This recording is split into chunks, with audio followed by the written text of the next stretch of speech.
terminer cette journée riche en conférences avec la société Solisys et son directeur associé, donc Monsieur Seguela, qui va nous mettre en avant donc, un de ses clients, la société Poma, donc un fabricant de téléphériques sur domaine skiable et en zone urbaine. Donc voilà, un mode de transport aujourd'hui de plus en plus développé.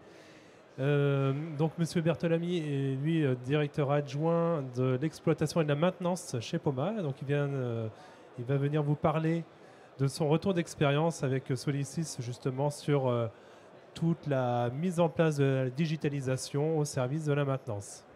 Messieurs, je vous laisse 2 micros. Merci. Bonjour à tous. On va découper la présentation en 3 parties. Une première partie très rapide où je vais vous présenter qui et ce que fait Solisys.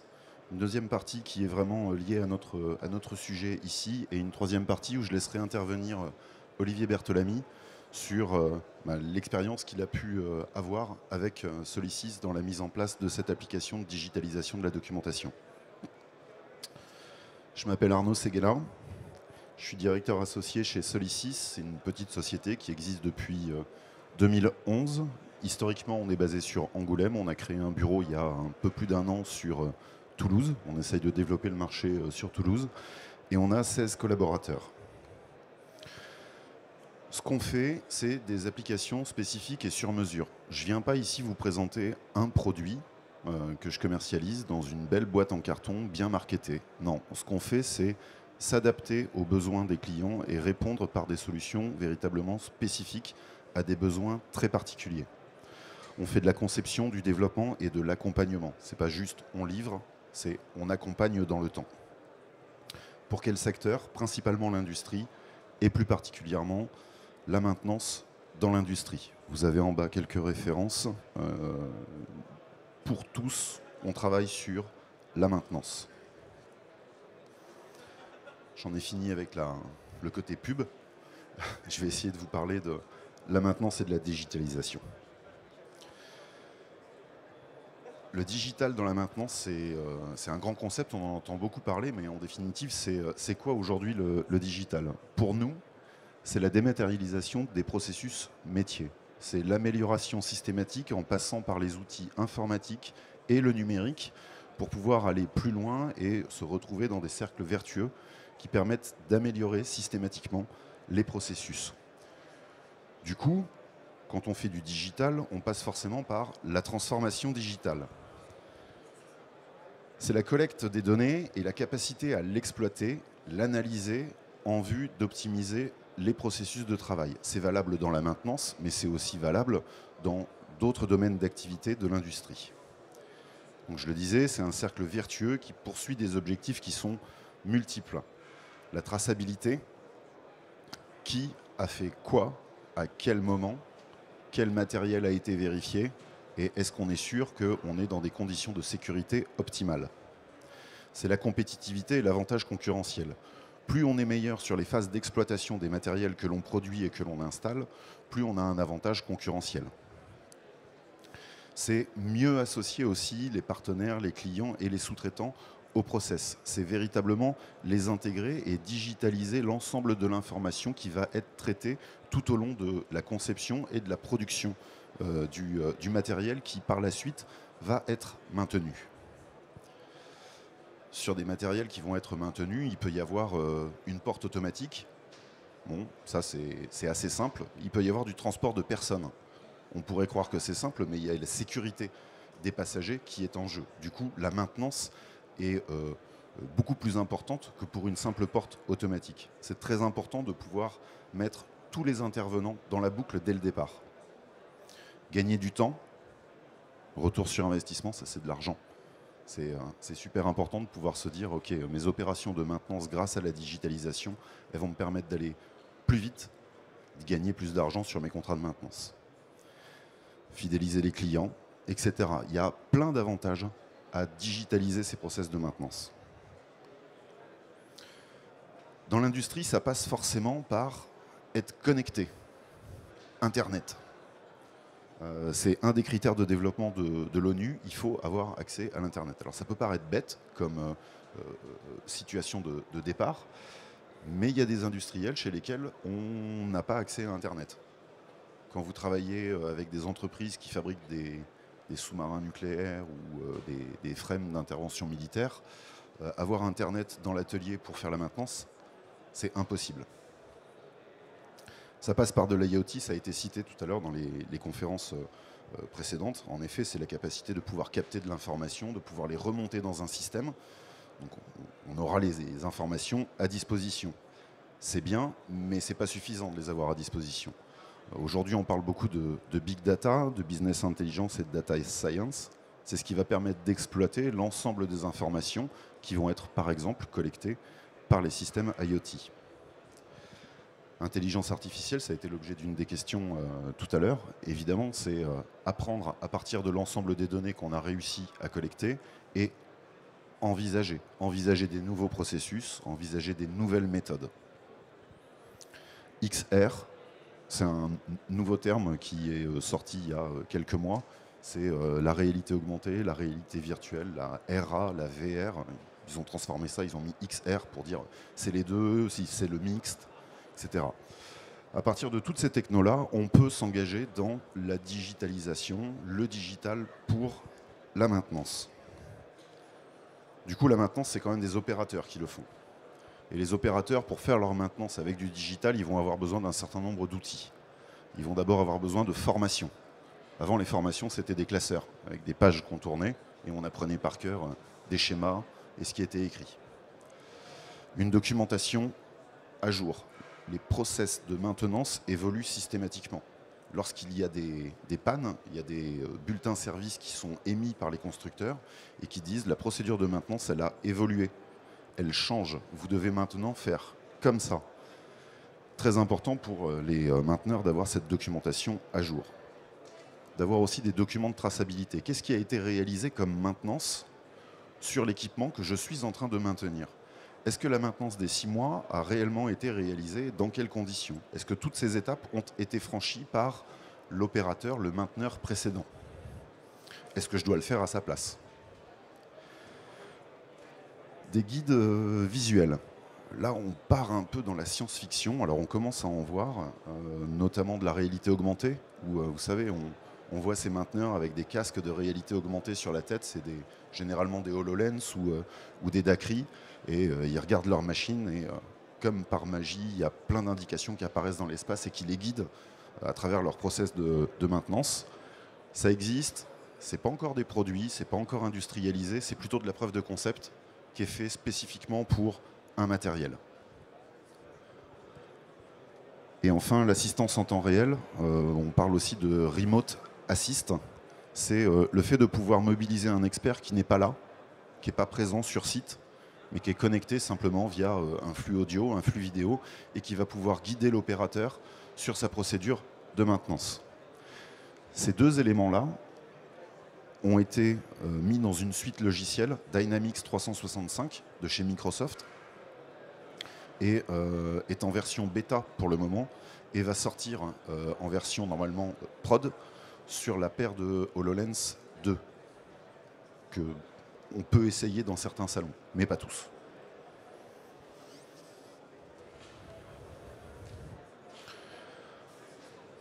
Donc Internet, évidemment, l'opérateur il doit être connecté. Pour avoir accès à toutes ces informations-là, ça ne sort pas de sa poche, ça ne sort pas du chapeau. À un moment, il faut une connexion. Soit Internet, soit au système d'information, soit au système de maintenance, à la GMAO, etc. Mais pas toujours. Des fois, on a des industries, je disais tout à l'heure, Naval Group, on n'est pas connecté. Il faut être en capacité de fournir des outils digitaux qui permettent aux opérateurs de se synchroniser lorsqu'ils ont du réseau et de consulter de manière offline leurs informations lorsqu'ils n'ont plus de connexion. Le matériel doit être adapté aux situations. J'ai une tablette, mais je suis suspendu par un câble et j'ai besoin de mes deux mains. Je ne peux pas avec ma tablette, ça ne marche pas. Et souvent, on n'y pense pas. Du coup, c'est l'expérience utilisateur, on parle du X, elle doit être pensée par et avec les utilisateurs. Ce n'est pas quelqu'un dans un bureau qui va pouvoir déterminer comment on va utiliser les applications qui vont être développées et quels outils vont être utilisés. C'est les gars sur le terrain qui vont pouvoir dire ce qui est pratique de ce qui n'est pas pratique.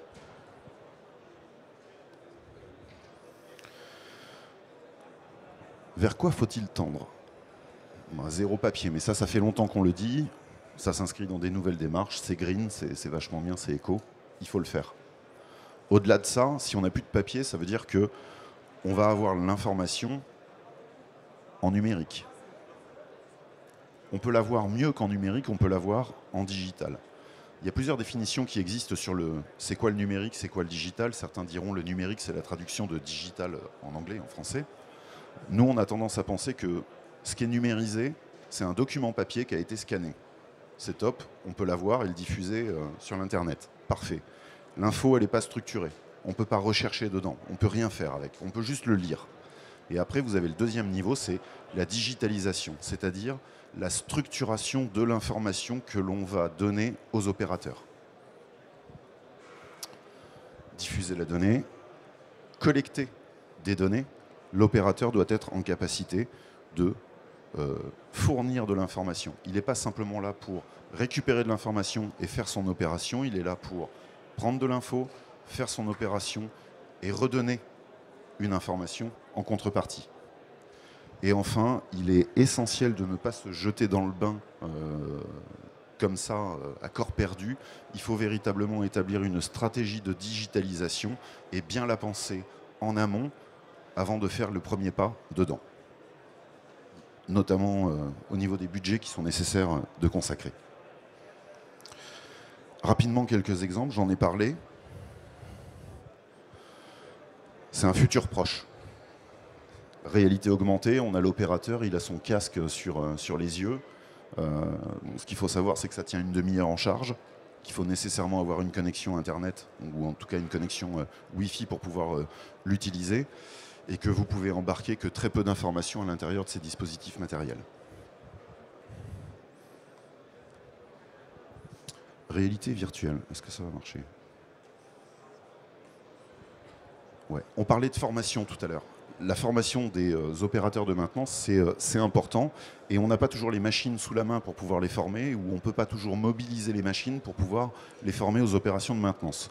Du coup, il existe maintenant des dispositifs en réalité virtuelle qui permettent de plonger l'utilisateur dans une réalité virtuelle et de manipuler des objets. On a différentes interactions possibles. Je vais essayer d'avancer un tout petit peu dans la vidéo. Voilà. Ici, on est au milieu d'une procédure de maintenance où je peux manipuler ma machine, ouvrir des portes, me déplacer dans l'espace, sélectionner des outils, utiliser mes outils sur la machine et réaliser une véritable procédure de maintenance dans laquelle je suis guidé pas à pas par des indications qui apparaissent au fur et à mesure que je franchis les différentes étapes. On peut aussi l'utiliser en conception, mais ça c'est un autre métier pour pouvoir mieux observer les éléments.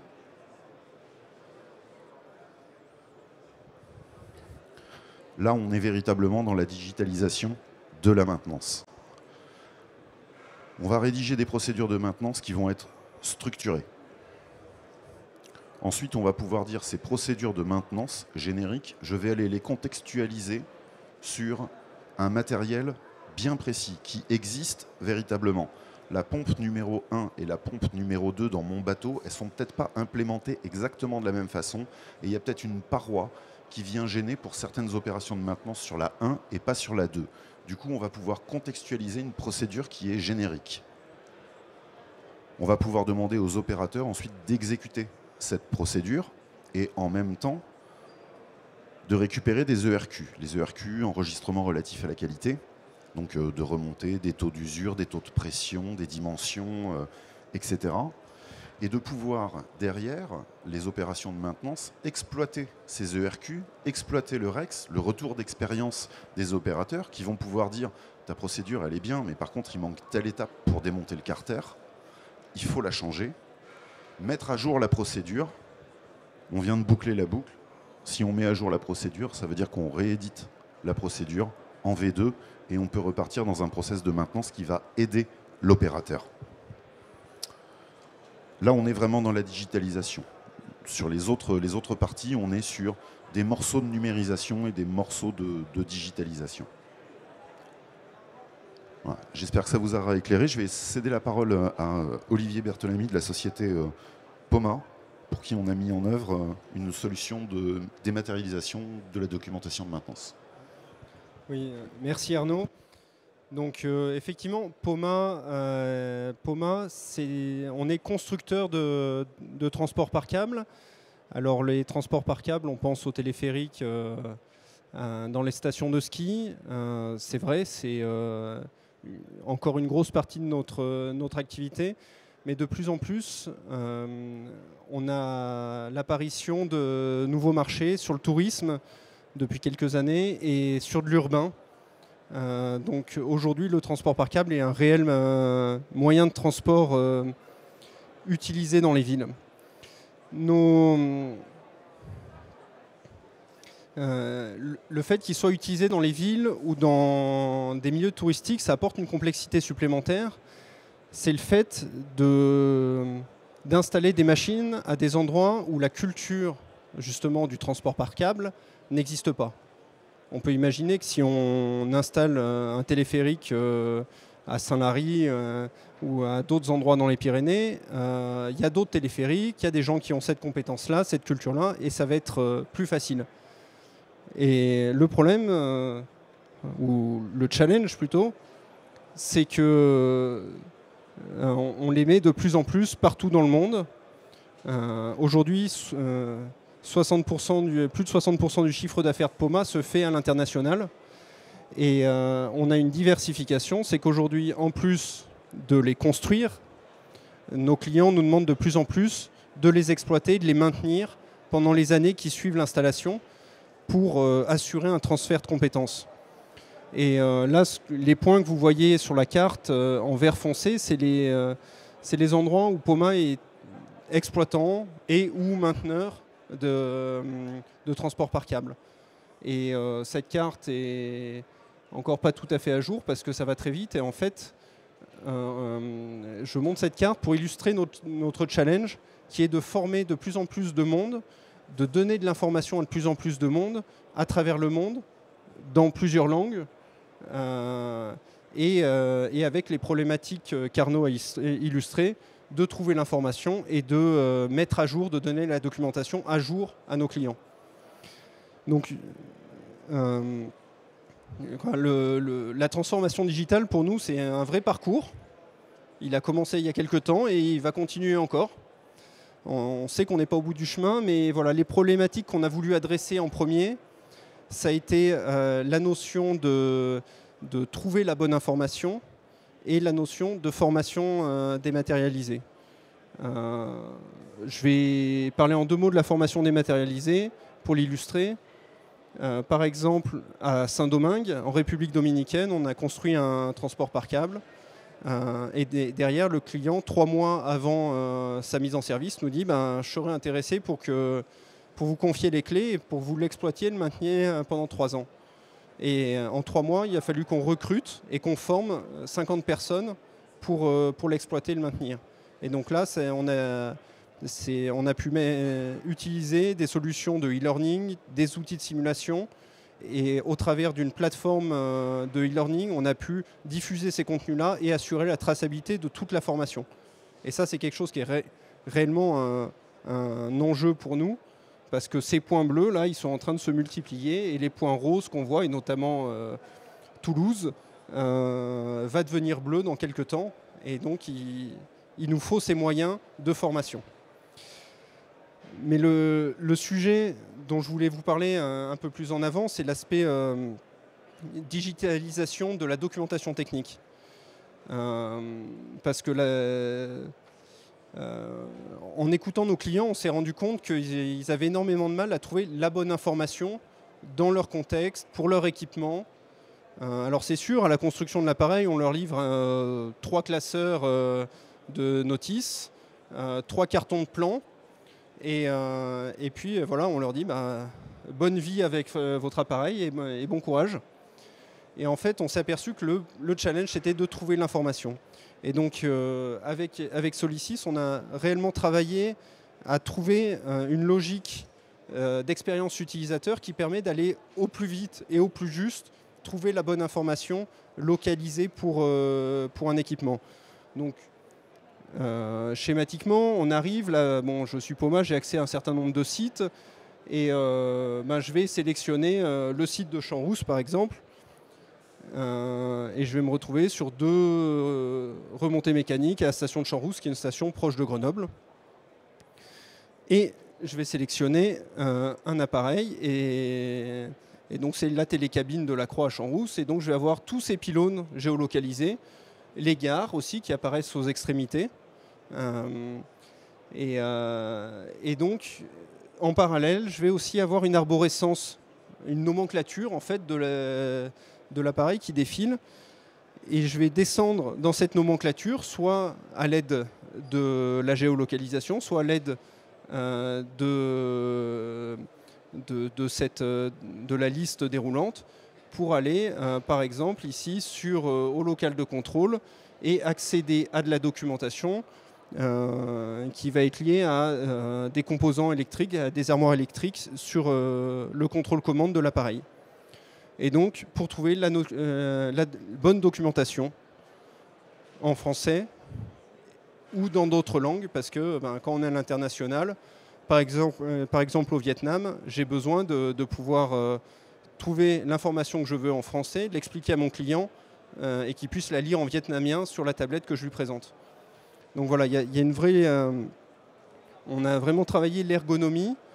On avait besoin aussi de la notion de offline, parce que dès qu'on est en dehors des réseaux, et quand on est en montagne ou à certains endroits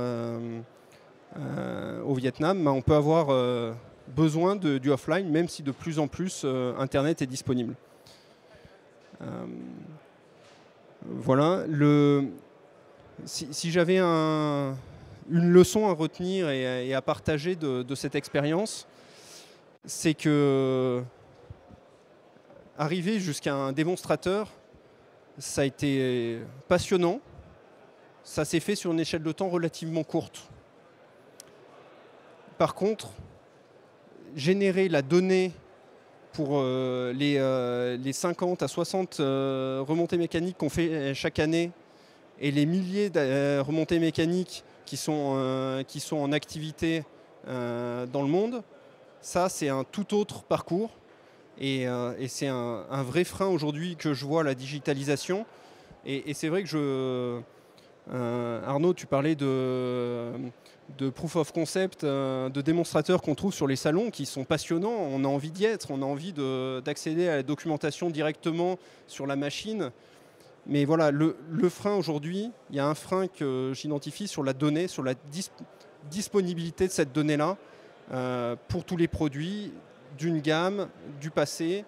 Et la génération de cette donnée-là, c'est un travail qui est interne à l'entreprise qui peut induire des transformations au sein même de l'entreprise sur la façon dont on investit dans cette création de données sources qui est nécessaire à la digitalisation. Voilà. Et puis j'espère que tout ça, tous ces outils digitaux, c'est des outils, par exemple, qui vont nous aider tout au long du cycle de vie. Et par exemple, Poma a été, avec son groupement, retenu sur la construction du téléphérique urbain sud qui à Toulouse va relier le l'Oncopole à l'université Paul Sabatier en passant par le CHU de Rangueil. Et là, on a été sélectionné avec 20 ans de maintenance. Donc voilà, avoir pendant 20 ans à jour la documentation technique, former le personnel pendant 20 ans, c'est un vrai enjeu que la digitalisation va vraiment pouvoir contribuer à relever ces challenges-là. Merci. Donc on est aussi dans le life cycle management, en quelque sorte. Enfin, la gestion de vie d'un produit, son exploitation, sa maintenance, après on peut aller encore plus loin, jusqu'à son recyclage. Bon, enfin bon, on n'en est peut-être pas encore là, c'est pas vraiment le sujet. Ça vous a permis, pour vos clients, on voit très bien l'intérêt, évidemment, hein, sur l'exploitation. Vous, dans la mise en œuvre, est-ce que ça a permis aussi, vis-à-vis de clients potentiels, justement à remporter des appels d'offres? Oui, clairement, même si ce n'est pas le seul critère, le fait de rassurer le client sur le fait qu'on va le former, on va lui donner la bonne information et on va l'accompagner pendant toute la vie de son équipement et pas le lâcher le lendemain de la mise en route en lui disant au revoir, c'est quelque chose qui est très valorisant et qui montre qu'on se soucie aussi de ses problématiques à lui pour le futur. Oui. D'accord. Est-ce que vous avez des questions dans l'Assemblée? Oui, bonjour. J'aimerais savoir si votre système de gestion documentaire elle est couplé avec une GMAO. C'est une très bonne question. Aujourd'hui, le système permet, en fait, toutes les étapes que je vous ai montrées dans les slides, en fait, toutes ces étapes sont accessibles par des liens uniques. Donc, l'armoire électrique de la télécabine de la Croix à Champs-Rousse, je vais pouvoir y accéder par un lien qui est unique, mettre ce lien dans mon outil de GMAO en face de l'équipement armoire électrique. Et c'est-à-dire qu'en cliquant, je vais ouvrir l'application et j'aurai toujours la documentation à jour. Donc oui. Merci. Ici, on est sur un système qui prend des données à un instant T et ces données sont importées sous la forme d'un package dans l'application. L'application Copilot pour Poma, c'est une application en ligne. Et c'est aussi une application pour tablette iOS et Windows 10.